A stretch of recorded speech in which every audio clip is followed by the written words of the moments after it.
sudah tua, sudah 50 tahun itu aja belum diterima, masih pekerja lepas harian. Nah, Bapak Afan sudah diterima, bagi saya itu sudah cukup sebagai istrinya, sudah jangan kemana-mana lagi. Tapi Bapak Afan nggak bisa katanya. Akhirnya diam-diam melamar, tapi ketahuan. Akhirnya saya dibujuk-bujuk, oh enggak, saya nanti nggak akan diterima kok. Kalau diterima, saya nggak akan masuk. Saya hanya kepingin menjajal kemampuan saja. Terus akhirnya saya ikuti deh, saya ikut melamar juga, ikut mendampingi. Saya udah mewanti-wanti di jalan, awas ya, kalau sampai lulus jangan masuk gitu. Soalnya saya kan nggak mau ditinggal. Perjalanan jauh antara rumah dan dari rumah ke PLT itu sekitar 4 jam, 5 jam jalanan bisa jadi. Jauh sekali, dekat pantai Pasir Putih itu pabriknya. Nah, saya itu waktu itu ya sudah kita ikuti. Dalam hati doa saya jelek ya, ini jangan gitu ya. Mudah-mudahan gak diterima. Mudah-mudahan diterima. Doa saya ternyata gak dikabulkan sama Tuhan. Pak Afan diterima, bayangkan. Saya di situ lah, itu awal dari mulai konflik. Dan saya dibujuk lagi, enggak mah. Saya cuma training aja 6 bulan. Saya kepingin tahu apa sih di dalamnya PLT itu apa. Karena kemauannya tuh sangat kuat, kepingin apa sih yang katanya canggih ya di dalam PTU. Akhirnya saya oke lah, sampai training usai 6 bulan, mau nambah Pak Alvan, keenaan ya mau nambah. Nah di situ juga saya juga ada debat lagi. Oke lah, katanya Pak Alvan sampai setahun, ya oke lah sampai setahun, tapi dengan syarat yang berat. Saya kasih syarat yang berat, biar Pak Alvan mundur. Syaratnya apa? Kira-kira Pak Alvan mau nggak PP pulang pergi kerja dari Malang ke PT Python yang jaraknya begitu jauh? Saya rasanya ya, rasakan nggak akan mau gitu ya dalam hati saya. Ternyata disanggupi.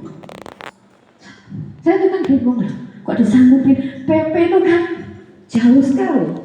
Nanti kalau anak-anak ya, nanti kalau ada kesempatan dan rezeki ke sana, silakan. Atau nanti Google juga bisa perjalanan dari Bulawang ke Python itu nanti gimana libu-libunya nanti ada. Akhirnya 1 tahun pas saya tagih janjinya Pak Alvan, katanya mau resign. Sebentar, tunggu. Lah gak mau. Di situ kita konflik lagi. Lah ketepatan setahun lebih ibunya Pak Alvan sakit keras. Lah di situ Pak Alvan harus menunggu ibu sampai meninggal dunia. Udah. Karena di Python tidak ada kata izin, tidak ada selain izin sakit dan harus dikuatkan dengan surat dokter. Akhirnya Pak Alvan desain dengan mengundurkan diri, tidak menerima apapun, itu sudah perjanjian, tidak menerima apapun tunjangan dan gaji selama sebulan tidak diterima. Akhirnya resign. Nah di situ harus apa setelah resign? Akhirnya itu berapa tahun itu sudah masih begini pontang-panting ngelamar kerja juga.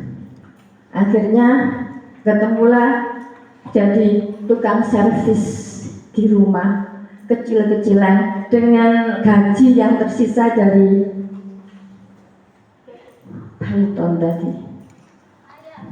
Itulah dengan gaji tersisa kita buka servis.